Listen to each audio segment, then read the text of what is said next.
Hello everyone and welcome back to our channel of law vita. ठीक है। And आज के इस पर्टिकुलर वीडियो में हम बात करेंगे law of equity and trust के under equity under English law के बारे में। ठीक है। तो पिछले कुछ लेक्चर्स में हमने कुछ प्रिलिमिनरी टॉपिक्स जो हैं उनको डिस्कस किया है, like what is the meaning of equity, what is the nature and scope of equity, फिर व्हाट इज़ इक्विटी के मैक्सिम्स क्या हैं। ठीक है। हमने 12 मैक्सिम्स पे भी एक वीडियो डिस्कस की है।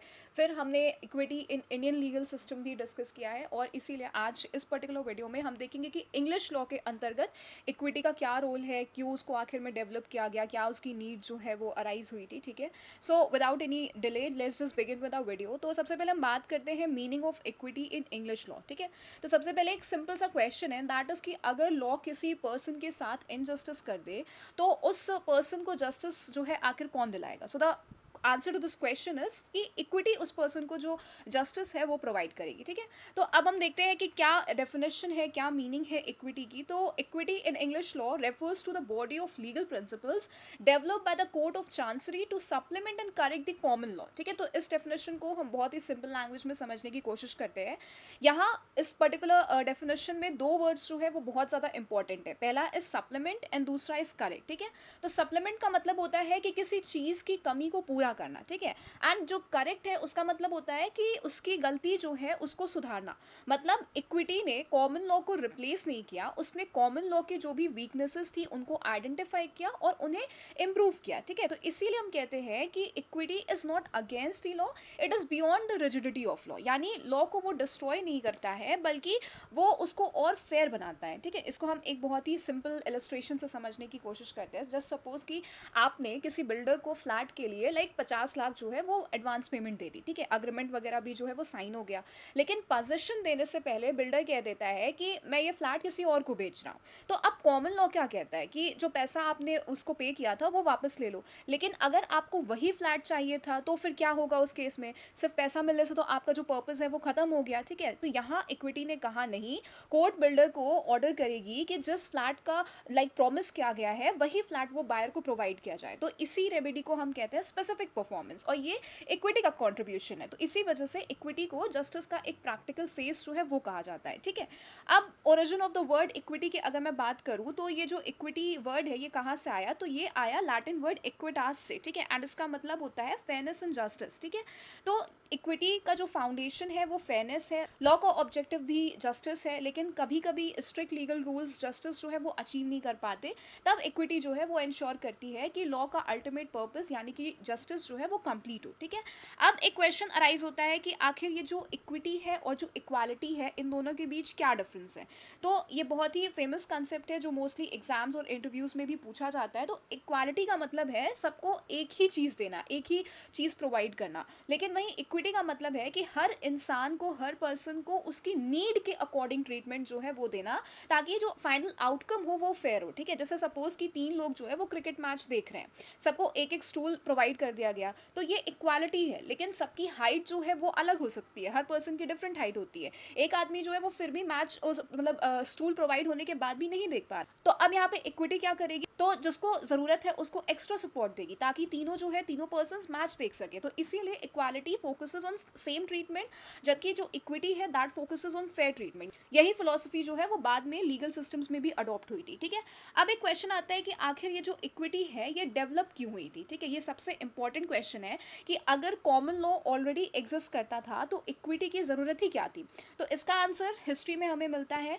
तो इंग्लैंड में इनिशियली जस्टिस जो है वो सिर्फ कॉमन लॉ कोर्ट्स देती थी, लेकिन धीरे धीरे लोगों को रियलाइज़ हुआ कि कॉमन लॉ बहुत रिजिड होता जा रहा है, कई लोगों को लीगल राइट जो है उनका होने के बावजूद एक्चुअल जस्टिस जो है वो नहीं मिल पा रहा था। तो इसी वजह से इक्विटी जो है वो डेवलप हुई। ठीक है। क्योंकि कॉमन लॉ कोर्ट्स बहुत रिजिड थी, तो कॉमन लॉ कोर्ट्स रूल्स को एग्जैक्टली वैसे ही अप्लाई करती थी जैसे कि प्रोवाइड किया गया है, लिखा गया था। ठीक है। जज के पास फ्लेक्सिबिलिटी बहुत कम होती थी, एंड अगर किसी केस में स्ट्रिक्ट रूल जो है वो इनजस्टिस क्रिएट कर रहा हो तब भी कोर्ट जो है उसी रूल को फॉलो करती थी। यानी लॉ फॉलो हो रहा था लेकिन जो जस्टिस है वो नहीं मिल रहा था। तो इसीलिए जो इक्विटी है वो आई इनटू पिक्चर। ठीक है। एंड इक्विटी ने मेनली 3 चीज़ों को इंपॉर्टेंस दी। सबसे पहला is justice, then is fairness, and then we have moral considerations in law. ठीक है। अब इन वर्ड्स को हम एक एक करके समझते हैं। तो जस्टिस का मतलब है कि हर इंसान इंसान को जो उसका राइट है, जो उसका हक है, वो मिलना चाहिए, चाहे रिटन लॉ में उसका एग्जैक्ट सॉल्यूशन हो या फिर ना हो। फिर वहीं फेयरनेस की अगर बात करें तो हर सिचुएशन जो है वो सेम नहीं होती है, इसीलिए हर केस का सॉल्यूशन जो है वो भी सेम नहीं हो सकता। जज को सर्कमस्टांसेस, फैक्ट्स वगैरह भी देखने चाहिए हर पर्टिकुलर केस में, और तभी जो फेयरनेस है वो हो सकेगा, ठीक है। फिर मॉरल कंसिडरेशंस की बात करें तो कभी कभी कोई एक्ट जो है वो टेक्निकली लीगल होता है लेकिन मॉरली वो रॉन्ग होता है, तो इक्विटी कहती है कि कोर्ट मोरालिटी को कंप्लीटली इग्नोर नहीं करेगी। इसी वजह से इक्विटी को कई बार द कॉन्शियंस ऑफ लॉ भी कहा जाता है, क्योंकि इसका जो ऑब्जेक्टिव है वो सिर्फ टेक्निकल लीगैलिटी नहीं है बल्कि न्याय यानी कि जस्टिस और इंसाफ भी है, ठीक। एंड आज के मॉडर्न लीगल सिस्टम में भी इक्विटी की इंपॉर्टेंस जो है वो कम नहीं हुई है। इंडिया में भी बहुत सारे इक्विटेबल प्रिंसिपल्स जो है वो डायरेक्टली अप्लाई होते हैं, जैसे कि इंजंक्शन है under the specific relief act, then we have specific performance trust, fiduciary relationships, promissory estoppel, ठीक है, या फिर legitimate expectation in administrative law. इसीलिए अगर कोई कहे कि इक्विटी सिर्फ हिस्ट्री का टॉपिक है तो ये बिल्कुल गलत होगा। आज भी ऑनरेबल सुप्रीम कोर्ट और हाई कोर्ट्स कई जजमेंट्स में फेयरनेस, गुड कॉन्शियंस और इक्विटी के प्रिंसिपल्स का जो सहारा है वो लेकर जस्टिस जो है वो इंश्योर करती हैं, ठीक है। सो फ्रेंड्स, अब तक हमने समझा कि इक्विटी का मीनिंग क्या है, ठीक है, आखिर ये क्यों डेवलप हुई थी। अब एक बहुत लॉजिकल क्वेश्चन जो है वो अराइज होता है, एंड दैट इज़ कि अगर कॉमन लॉ इतनी अच्छी लीगल सिस्टम थी तो लोग उससे लाइक डिससेटिस्फाइड क्यों होने लगे, ठीक है। आखिर ऐसी क्या कमियां थी कि लोग डायरेक्टली किंग के पास जस्टिस मांगने पहुंच गए। तो इसी क्वेश्चन का जो आंसर है वो हमें मिलता है अपने नेक्स्ट फर्दर सब टॉपिक में, and that is defects of common law. अगर ये डिफेक्ट्स नहीं होती तो शायद इक्विटी कभी डेवलप ही नहीं हुई होती। तो चलिए एक एक करके इन डिफेक्ट को हम डिटेल में समझते हैं, ठीक है। तो इक्विटी के डेवलपमेंट से पहले इंग्लैंड में जस्टिस जो है वो मेनली 3 कॉमन लॉ कोर्ट्स देती थी। Number 1 was king's bench, then we have court of common pleas, and then was exchequer, ठीक है। तो ये कोर्ट्स उस टाइम के प्रिंसिपल कोर्ट्स थे, एंड इन्होंने इंग्लिश लीगल सिस्टम को एस्टैब्लिश किया, लेकिन धीरे धीरे इनकी कुछ सीरियस लिमिटेशंस जो है वो सामने आने लगी। अब इन डिफेक्ट्स को समझते हैं। सबसे पहला जो डिफेक्ट था दैट वाज रिजिडिटी, ठीक है। तो ये सबसे बड़ी प्रॉब्लम थी। एंड जो कोर्ट्स थी दे स्ट्रिक्टली फॉलोड प्रोसीडेंट्स एंड रिट्स। अब इसका क्या मतलब है? इसका मतलब ये है कि कॉमन लॉ जजेस के पास डिस्क्रिशन जो है वो बहुत कम होता था, ठीक है।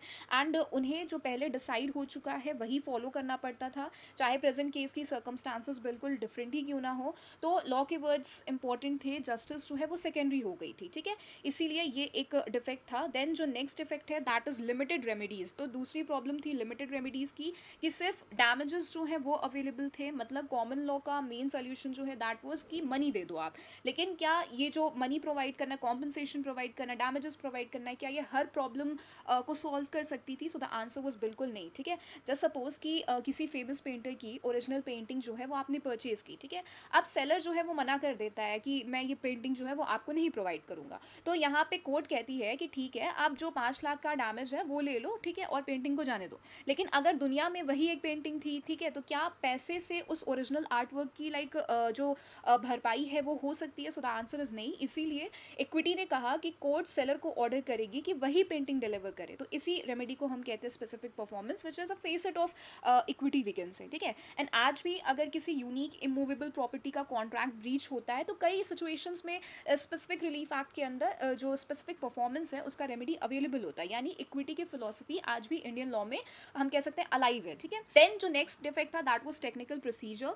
तो cases often fail due to procedural technicalities. मतलब अगर प्रोसीजर का कोई छोटा सा रूल वॉयलेट हो गया तो केस जो है वो डिसमिस हो सकता था, चाहे इंसान जो है वो सच ही क्यों ना बोल रहा हो, ठीक है। देन जो नेक्स्ट था that was lack of justice. तो many wrongs had no remedy at common law. ये सेंटेंस बहुत ज़्यादा इंपॉर्टेंट है। कई बार किसी पर्सन के साथ क्लियरली जो है वो इनजस्टिस होती थी, लेकिन कॉमन लॉ के पास उस प्रॉब्लम का कोई रेमेडी ही नहीं होता था।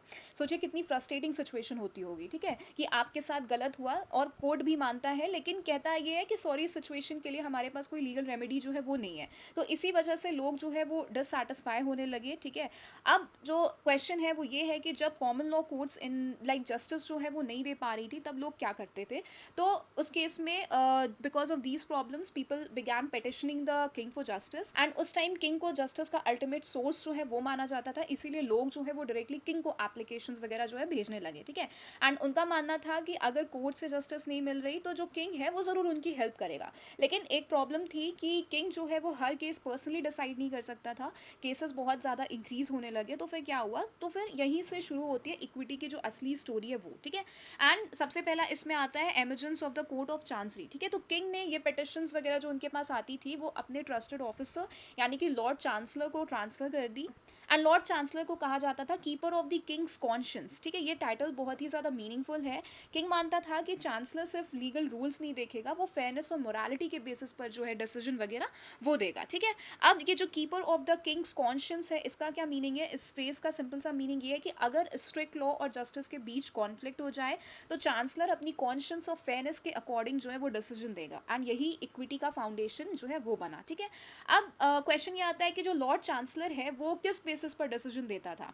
तो यहाँ पे चांसलर तीन चीज़ों को इंपॉर्टेंस देता था। Number one was fairness, then you have morality, and then was natural justice, ठीक है। तो फेयरनेस का मतलब है कि हर केस की अपनी सर्कमस्टांसेस होती हैं, जज जो है उन्हें इग्नोर नहीं करेगा, ठीक है, एंड अकॉर्डिंगली वहाँ पे डिसीजन देगा। Then second one was morality. तो लॉ जो है वो सिर्फ टेक्निकल रूल्स का कलेक्शन नहीं है, उसका रिलेशन जो है वो एथिक्स और ऑनेस्टी से भी है, तो वहाँ पे मोरालिटी को भी कंसिडर किया जाता था, इंपॉर्टेंस जो है वो दी जाती थी। एंड नेचुरल जस्टिस का सिंपल प्रिंसिपल ये है कि किसी भी इंसान के साथ अनफेयर ट्रीटमेंट नहीं होना चाहिए, सबको फेयर हेयरिंग मिलनी चाहिए, डिसीजन जो है वो अनबायस्ड होना चाहिए, ठीक है। एंड आज भी एडमिनिस्ट्रेटिव लॉ में प्रिंसिपल्स ऑफ नेचुरल जस्टिस जो है वो इसी फिलोसफी को कंटिन्यू करते हैं, ठीक है। तो ग्रेजुअली लॉर्ड चांसलर की कोर्ट को ही कोर्ट ऑफ चांसरी के नाम से जाना जाने लगा, एंड ये कोर्ट कॉमन लॉ कोर्ट से बिल्कुल डिफरेंट थी, ठीक है। एंड यहाँ पे सिर्फ लीगल टेक्निकलिटीज़ नहीं देखी जाती थी, यहाँ इक्विटेबल प्रिंसिपल्स जो है वो अप्लाई किए जाते थे, यानी कोर्ट पूछती थी कि क्या डिसीजन जो है वो लीगली करेक्ट है और साथ ही साथ क्या ये फेयर भी है, एंड अगर दोनों का आंसर येस होता था तभी जो कंप्लीट जस्टिस है वो होती थी, ठीक है। अब हम बात करते हैं नेचर ऑफ इक्विटी जुरिस्डिक्शन की, ठीक है। तो ये बहुत ही इंपॉर्टेंट कॉन्सेप्ट है। कई स्टूडेंट सोचते हैं कि इक्विटी ने कॉमन लॉ को रिप्लेस कर दिया, ये बिल्कुल गलत है, because equity did not abolish common law, इसने सिर्फ उसकी डेफिशिएंसी को जो है इम्प्रूव किया है, ठीक है। तो इक्विटी ने क्या किया? तो इक्विटी ने तीन मेजर काम जो है वो किए। सबसे पहला इज सप्लीमेंटेड द लॉ, जहां कॉमन लॉ साइलेंट थी वहां इक्विटी ने सॉल्यूशन दिया। Then second was corrected injustice, ठीक है। तो जहां strict legal rules injustice create कर रहे थे वहां इक्विटी ने फेयरनेस अप्लाई की। And third one was provided new remedies, ठीक है। तो सिर्फ डैमेजेस ही नहीं जो कि कॉमन लॉ में प्रोवाइड किए जाते थे, बल्कि यहाँ पे नए रेमेडीज जो है वो डेवलप किए गए, जैसे कि injunction, specific performance, rescission, rectification, trust etcetera. And इसी वजह से स्कॉलर्स ने इक्विटी को कहा द कॉन्शियंस ऑफ लॉ, क्योंकि इक्विटी लॉ को इंसानी वैल्यूज से कनेक्ट करती है, ठीक है। ये सिर्फ रूल बुक नहीं देखती है, ये इंसान की सिचुएशन भी देखती है, और इसी वजह से इंग्लिश लीगल सिस्टम दुनिया भर के लीगल सिस्टम्स के लिए इंस्पिरेशन जो है वो बना, ठीक है। तो अब तक हमने समझ लिया कि कॉमन लॉ में क्या डिफेक्ट्स थी, लोग किंग के पास क्यों गए, लॉर्ड चांसलर का रोल क्या था, और कोर्ट ऑफ चांसरी जो है वो कैसे इस्टेब्लिश हुई, ठीक है। लेकिन एक और इंटरेस्टिंग बात अभी बाकी है, दैट इज कि क्या कॉमन लॉ जजेस और इक्विटी कोर्ट्स के बीच कभी कॉन्फ्लिक्ट हुआ। सो अगर हुआ तो उस केस में कौन प्रिवेल किया, ठीक है। और अर्ल ऑफ ऑक्सफोर्ड्स केस जो है ऑफ 1615, उसने इंग्लिश लीगल हिस्ट्री को कैसे हमेशा के लिए बदल दिया, ठीक है। एंड इसके बाद हम जुडिकेचर एक्ट्स और इक्विटी के इंपॉर्टेंट रेमेडीज को भी डिटेल में समझेंगे, ठीक है।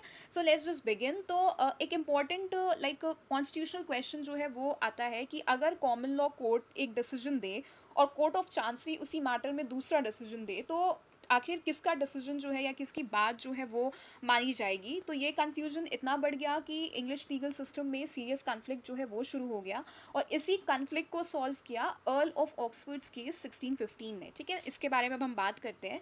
तो जैसे जैसे कोर्ट ऑफ चांसरी जो है वो पॉपुलर होती गई, लोग वहाँ ज़्यादा पेटिशंस फाइल करने लगे, एंड इससे कॉमन लॉ जजेस को लगने लगा कि चांसलर उनके डिसीजंस को इंटरफेयर कर रहा है, ठीक है। एक तरफ कॉमन लॉ के जजेस कहते थे कि लॉ जो है वो सबसे ऊपर है, वहीं दूसरी तरफ जो चांसलर है वो कहता था कि जस्टिस जो है वो लॉ से भी ज़्यादा इंपॉर्टेंट है, ठीक है। अब इमेजिन करिए कि एक ही डिस्प्यूट है, एक कोर्ट बोल रही है कि ये लीगल है और दूसरी कोर्ट बोल रही है कि नहीं ये अनफेयर है। तो आम आदमी जो है, कॉमन पीपल जो है वो आखिर किस कोर्ट की बात मानेंगे। सो इसी कन्फ्यूजन ने इंग्लिश लीगल सिस्टम को एक तरह के हम कह सकते हैं कि क्राइसिस में डाल दिया, ठीक है। तो 17th सेंचुरी में कॉमन लॉ कोर्ट्स और इक्विटी कोर्ट्स के बीच कॉन्फ्लिक्ट हुआ, जिसे अर्ल ऑफ ऑक्सफोर्ड्स केस 1615 ने रिजॉल्व किया, ठीक है। एंड ये इक्विटी के हिस्ट्री का सबसे फेमस केस माना जाता है। एंड एग्जाम में अगर इक्विटी से सिर्फ एक केस पूछा जाए तो बहुत चांसेस है कि ये जो केस है ये वहाँ पे पूछा जा सकता है, ठीक है। तो सबसे पहले इस केस के हम फैक्ट्स देख लेते हैं। तो इस केस में कॉमन लॉ कोर्ट ने एक डिसीजन दिया, लेकिन लॉर्ड चांसलर को लगा कि उस डिसीजन से इनजस्टिस हो रही है, ठीक है। इसीलिए चांसलर ने कॉमन लॉ के जजमेंट के ऑपोजिट जो है वो इक्विटेबल रिलीफ जो है वो दे दिया। अब दोनों कोर्ट्स के डिसीजंस जो है वो ऑपोजिट हो गए। मैटर जो है वो किंग जेम्स वन के पास गया, एंड किंग ने attorney general sir Francis Bacon की एडवाइस ली इस पर्टिकुलर केस में, और जो फाइनली डिसीजन है वो दिया गया, ठीक है। अब यहाँ पे क्या प्रिंसिपल ले डाउन हुआ हुआ ये कि where there is a conflict between common law and equity, उस केस में इक्विटी शैल प्रिवेल। यानी जब भी कॉमन लॉ और इक्विटी के प्रिंसिपल्स एक दूसरे से क्लैश करें तो इक्विटी को प्रेफरेंस दी जाएगी। ये प्रिंसिपल इंग्लिश लीगल हिस्ट्री का एक तरह से टर्निंग पॉइंट जो है वो बन गया। एंड अब एक क्वेश्चन ये राइज होता है कि आखिर इस रूल का क्या मतलब है। तो बहुत स्टूडेंट्स जो है वो गलत समझते हैं कि इसका मतलब कॉमन लॉ खत्म हो गया। ऐसा बिल्कुल भी नहीं है, कॉमन लॉ कंटिन्यू रही, बस इतना रूल बना कि कॉन्फ्लिक्ट अगर होता है तो उस केस में जो इक्विटी है उसकी विक्ट्री होगी, ठीक है। एंड आखिर ऐसा क्यों हुआ, क्योंकि अल्टीमेट ऑब्जेक्टिव जो है वो है जस्टिस, ठीक है। एंड अगर स्ट्रिक्ट लॉ इनजस्टिस क्रिएट करे तो इक्विटी उस इनजस्टिस को करेक्ट करेगी, ठीक है। जैसे सपोज किसी कॉन्ट्रैक्ट में अगर टेक्निकल डिफेक्ट है तो कॉमन लॉ बोलती है कि कॉन्ट्रैक्ट इनवैलिड है, लेकिन इक्विटी देखती है कि पार्टीज ऑनेस्ट थी, फ्रॉड नहीं हुआ, दोनों के इंटेंशन से अग्रीमेंट कर रहे हैं, ठीक है। तो इक्विटी यहाँ पे रिलीफ दे सकती है, यानी इक्विटी टेक्निकल डिफेक्ट्स के पीछे छुपी जो रियल जस्टिस है उसको आइडेंटिफाई करती है, ठीक है। तो अगर आपसे एग्जाम में पूछा जाए कि which case establish that equity prevails over common law, so इसका आंसर जो है वो होगा that is Earl of Oxford's case 1615। ये बहुत ही इंपॉर्टेंट वन लाइनर क्वेश्चन है and you must remember it, ठीक है। अब हम बात करते हैं जुडिकेचर एक्ट्स की ऑफ 1873 टू 1875, ठीक है। अब एक और प्रॉब्लम थी कि कॉन्फ्लिक्ट तो सॉल्व हो गया, लेकिन कॉमन लॉ कोर्ट्स और इक्विटी कोर्ट्स अलग अलग ही चल रही थी। लोगों को कभी कॉमन लॉ कोर्ट जाना पड़ता था तो कभी जो कोर्ट ऑफ चांसरी है वहाँ जाना पड़ता था। इसकी वजह से काफ़ी ज़्यादा जो टाइम है वो बर्बाद हो रहा था, पैसे वगैरह बर्बाद हो रहे थे। तो इसीलिए गवर्नमेंट ने डिसाइड किया कि जुडिशियल सिस्टम को सिंप्लीफाई किया जाए एंड इसी पर्पज से आया this judicature acts of 1873 to 1875। And ये एक्ट्स इंग्लिश जुडिशियल हिस्ट्री में रिवोल्यूशनरी रिफॉर्म्स माने जाते हैं, ठीक है। अब बात करते हैं कि इन एक्ट्स का ऑब्जेक्टिव क्या था। तो इन एक्ट्स का पर्पस था एक इंटीग्रेटेड जुडिशियल सिस्टम जो है वो बनाना, ताकि लिटिगेंट को अलग अलग कोर्ट्स के चक्कर ना लगाने पड़े, ठीक है। एंड इनके जो मेजर रिफॉर्म्स थे वो दो मेजर काम इस इन एक्ट्स ने किए। सबसे पहला इसकी कॉमन लॉ कोर्ट्स और इक्विटी कोर्ट्स को मर्ज कर दिया। अब अलग कोर्ट्स नहीं रही, ठीक है, एक ही जुडिशियल सिस्टम जो है वो बना, यानी एक ही कोर्ट दोनों टाइप्स के मैटर्स जो है वो सुन सकती थी। और दूसरा जो काम किया उस वो था supreme court of judicature establish हुई। एक यूनिफाइड कोर्ट जो है वो स्टैब्लिश हुई, that was supreme court of judicature. अब लिटिगेंट्स को अलग लीगल सिस्टम्स में भटकना नहीं पड़ता था। इसी वजह से इंग्लिश जस्टिस जो है वो और भी एफिशिएंट बन गई, ठीक है। अब इससे क्वेश्चन ये आता है कि क्या जो इक्विटी है वो खत्म हो गई। सो बहुत स्टूडेंट्स यहाँ पे भी कंफ्यूज करते हैं।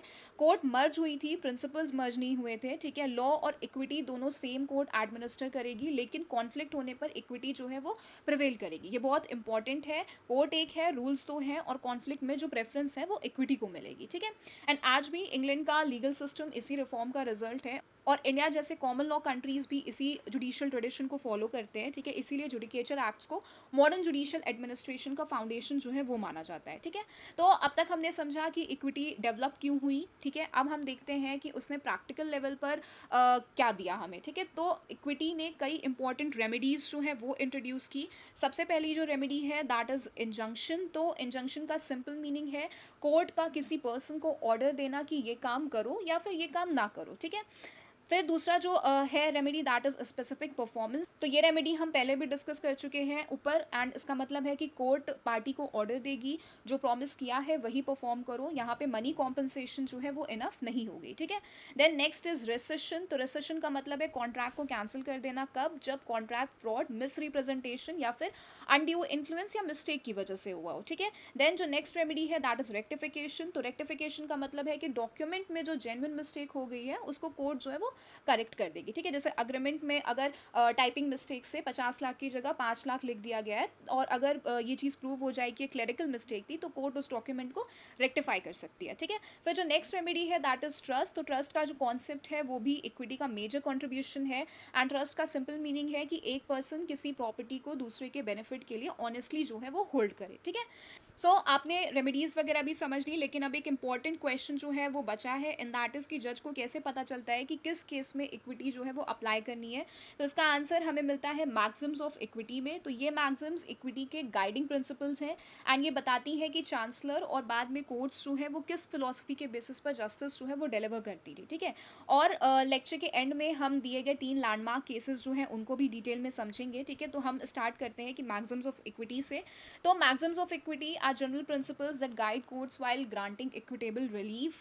ये एक्ट्स ऑफ पार्लियामेंट नहीं है, ये स्टैट्यूटरी प्रोविजंस मैगज़िम्स भी नहीं हैं, ये सेंचुरीज़ के जुडिशियल एक्सपीरियंस और फेयरनेस के प्रिंसिपल से डेवलप हुए हैं, ठीक है। एंड अगर आप इक्विटी को एक बिल्डिंग मान लो तो ये मैगज़िम्स उस बिल्डिंग की फाउंडेशन है, ऐसा हम कह सकते हैं। तो सबसे पहला जो है that is equity will not suffer a wrong without a remedy. So ये इक्विटी का सबसे पहला और सबसे फंडामेंटल मैक्सिम माना जाता है। इसी प्रिंसिपल ने इक्विटी के डेवलपमेंट की फाउंडेशन जो है वो रखी। एंड इस मैक्सिम का सिंपल सा मतलब ये है कि जहाँ किसी पर्सन के लीगल या इक्विटेबल राइट का वायलेशन हुआ है वहाँ कोर्ट उस पर्सन को बिना रेमेडी दिए नहीं छोड़ेगा, ठीक है। दूसरे शब्दों में where there is a right there must be a remedy, ठीक। लैटिन टर्म में हम इसी को ओबिजुस इबी रिमीडियम जो है वो कहा जाता है, यानी अगर किसी इंसान के साथ गलत हुआ है और उसका कोई राइट जो है वो वॉयलेट हुआ है तो कोर्ट का फ़र्ज़ है कि उससे अप्रोप्रिएट रिलीफ जो है या रेमेडी जो है वो प्रोवाइड की जाए, ठीक है। फिर जो नेक्स्ट है that is equity follows the law. इसका मतलब ये नहीं है कि इक्विटी लॉ को इग्नोर करती है, बल्कि इसका मीनिंग है कि इक्विटी लॉ का रिस्पेक्ट करती है। जहाँ कॉमन लॉ सफिशिएंट जस्टिस जो है वो प्रोवाइड कर रही हो वहाँ इक्विटी इंटरफेयर नहीं करेगी, सिर्फ वही इंटरवीन करेगी जहाँ स्ट्रिक्ट लॉ इनजस्टिस क्रिएट करे, ठीक है। फिर जो नेक्स्ट है that is he who seeks equity must do equity. तो ये मैक्सिम कहता है कि जो इंसान कोर्ट से फेयरनेस मांग रहा है उसे खुद भी फेयर होना पड़ेगा, ठीक है। अगर आप खुद डिसऑनेस्ट हो तो कोर्ट जो है वो आपकी हेल्प नहीं करेगा। देन जो नेक्स्ट है that is he who comes to equity must come with clean hands. So ये सबसे फेमस मैक्सिम है। इसका मतलब है कि अगर आप कोर्ट के पास रिलीफ लेने आए हैं तो आपका कंडक्ट जो है वो ऑनेस्ट होना चाहिए, ठीक है। फिर जो नेक्स्ट है that is delay defeats equity.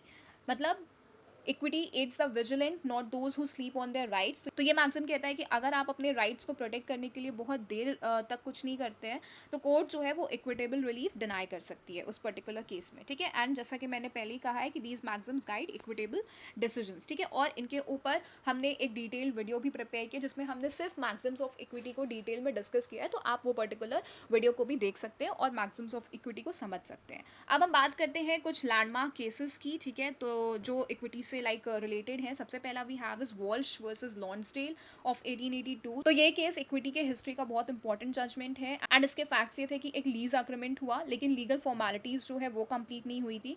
And अब क्वेश्चन ये था कि क्या अग्रीमेंट जो है वो एनफोर्स होगा। सो यहाँ पे कोर्ट ने कहा कि equity looks upon that as done which ought to be done. मतलब अगर पार्टीज जेन्युइनली कॉन्ट्रैक्ट परफॉर्म करना चाहती थी तो इक्विटी उस अग्रीमेंट को रिकॉग्नाइज करेगी, चाहे टेक्निकल फॉर्मेलिटीज बाद में ही क्यों ना कंप्लीट हुई हो, ठीक है। तो ये केस बताता है कि इक्विटी टेक्निकल डिफेक्ट्स के पीछे छुपी रियल इंटेंशन को इंपॉर्टेंस देती है। देन जो नेक्स्ट है that is Tulk versus Moxhay of 1848। तो ये ट्रस्ट और प्रॉपर्टी लॉ का भी लैंडमार्क केस है। एंड इसमें एक लैंड ओनर ने लैंड सेल की, कंडीशन ये थी कि उस लैंड पर कंस्ट्रक्शन नहीं होगा, बट बाद में प्रॉपर्टी नए परचेजर के पास गई एंड उसने कंस्ट्रक्शन वगैरह जो है वो स्टार्ट कर दिया। अब क्वेश्चन ये था कि क्या नए परचेजर पर भी जो रेस्ट्रिक्शन है वो अप्लाई होगी। सो यहाँ कोर्ट ने कहा कि हाँ, ये जो पर्टिकुलर रेस्ट्रिक्शन है वो अप्लाई होगी। अगर परचेजर को रेस्ट्रिक्शन की नॉलेज थी तो वो उस रेस्ट्रिक्शन से बाउंड रहेगा, ठीक है। तो इसी केस ने रेस्ट्रिक्टिव कोवेनेंट्स का प्रिंसिपल जो है वो स्टैब्लिश किया और दिखाया कि इक्विटी सिर्फ पार्टीज ही नहीं, कभी कभी सक्सेसेस को भी बाइंड कर सकती है, ठीक है। देन जो नेक्स्ट केस है that is Pilcher versus Rawlins of 1872। तो ये केस इक्विटी के एक और इंपॉर्टेंट प्रिंसिपल को एक्सप्लेन करता है, दैट इज कि where equities are equal the law shall prevail. मतलब अगर दोनों पार्टीज इक्वली इनोसेंट हैं तो लीगल टाइटल होल्डर को प्रेफरेंस जो है वो मिलेगी, ठीक है। तो ओवरऑल जो कंट्रीब्यूशन है इक्विटी का उसको हम एक बार समराइज करते हैं, वो ये है कि इंग्लैंड में कॉमन लॉ जो है वो डेवलप हुई, उसमें रिजिडिटी आ गई, लोग जो है वो डिससैटिस्फाइड हुए, किंग के पास पिटिशंस वगैरह जाने लगी एंड लॉर्ड चांसलर ने फेयरनेस के बेसिस पर जस्टिस जो है वो देना शुरू किया और इसी वजह से जो कोर्ट ऑफ चांसरी है वो स्टैब्लिश हुई। कॉमन लॉ और इक्विटी में कन्फ्लिक्ट हुआ तो वहाँ पे जो हमारा अर्ल ऑफ ऑक्सफोर्ड्स केस है ऑफ 1615 उसने डिक्लेयर किया कि ऐसे केसेस में इक्विटी शैल प्रिवेल। और बाद में जुडिकेचर एक्ट्स 1873 1875 ने दोनों सिस्टम्स को मर्ज कर दिया, ठीक है। और आज दुनिया के बहुत सारे common law countries including India equity के प्रिंसिपल्स को अप्लाई करते हैं। तो फ्रेंड्स, इसी के साथ हमारा इक्विटी अंडर इंग्लिश लॉ का जो लेक्चर है वो कंप्लीट होता है। एक बात हमेशा याद रखिए कि कॉमन लॉ हमें लॉ देती है लेकिन इक्विटी जो है वो उस लॉ को इंसानियत और फेयरनेस से जोड़ती है, ठीक है। इसीलिए जुरिस्ट कहते हैं कि equity is the conscious of the legal system, ठीक है। एंड अगर आप judiciary, APO, UGC, net, CLAT, PG या एलएलबी एग्जाम्स की प्रिपरेशन कर रहे हैं तो इस लेक्चर के कॉन्सेप्ट्स और लैंडमार्क केसेस को अच्छी तरह रिवाइज कीजिएगा। ये टॉपिक कंसेप्चुअल भी है और एग्जाम ओरिएंटेड भी है, ठीक है। सो थैंक यू एवरीवन, मिलते हैं अगले लेक्चर में एक नए कॉन्सेप्ट के साथ। Till then take care.